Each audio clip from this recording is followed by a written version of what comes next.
அதாவது மகாபெரிவா சிலை ஃபோட்டோ எல்லாருமே 75% எல்லார் ஆத்துலேயுமே இருக்கும். ஏன்னா அவர் தெய்வம், ஈஸ்வரன். அவர் சும்மா சொல்லப்படாது. அவரை பற்றி எல்லாருக்குமே நன்னா தெரிஞ்சிருக்கும். அவருடைய ஒரு ஃபோட்டோ வந்துட்டு நான் இப்போ மதுரைமாலா யூடியூப் சேனலில் கொடுத்துருக்கேன். அதை பற்றி நல்லா விரிவான பதிவாக கொடுத்துருக்கேன். அந்த ஃபோட்டோ ஆற்றுல இருந்தால் ரொம்ப விசேஷம். அந்த எதனால் அந்த ஃபோட்டோ ஆற்றுல இருந்தால் விசேஷம் அப்படிங்கிறதையும் அந்த பதிவில் நான் எக்ஸ்பிளைன் பண்ணி விரிவாக்கம் பண்ணி அழகாக கொடுத்துருக்கேன். நீங்கள் மதுரைமாலா யூடியூப் சேனலில் போய் பாருங்கோ. உங்களுக்கு பிடிச்சிருக்கும்னு நினைக்கிறேன். பிடிச்சிருந்தா லைக் ஒன்று போடுங்க.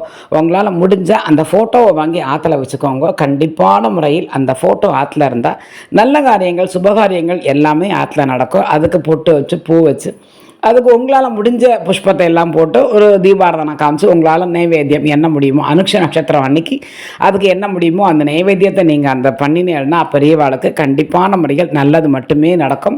ஞாபகமாக மதுரைமாலா யூடியூப் சேனலில் போய் நீங்கள் அந்த இன்றைக்கி தான் அந்த பதிவை நான் போட்டிருக்கேன். அதோட விரிவாக்கத்தை நீங்கள் பார்த்துட்டேன்னாக்கா உங்களால் முடிஞ்ச அந்த ஃபோட்டோவை வாங்கி வச்சுக்கோங்க. அதுக்கப்புறம் நான் சொல்லியிருக்கேன், அதையும் நீங்கள் ஃபாலோ பண்ணுங்க. முடிஞ்சதுன்னா 100% நல்லது மட்டுமே நடக்கும்.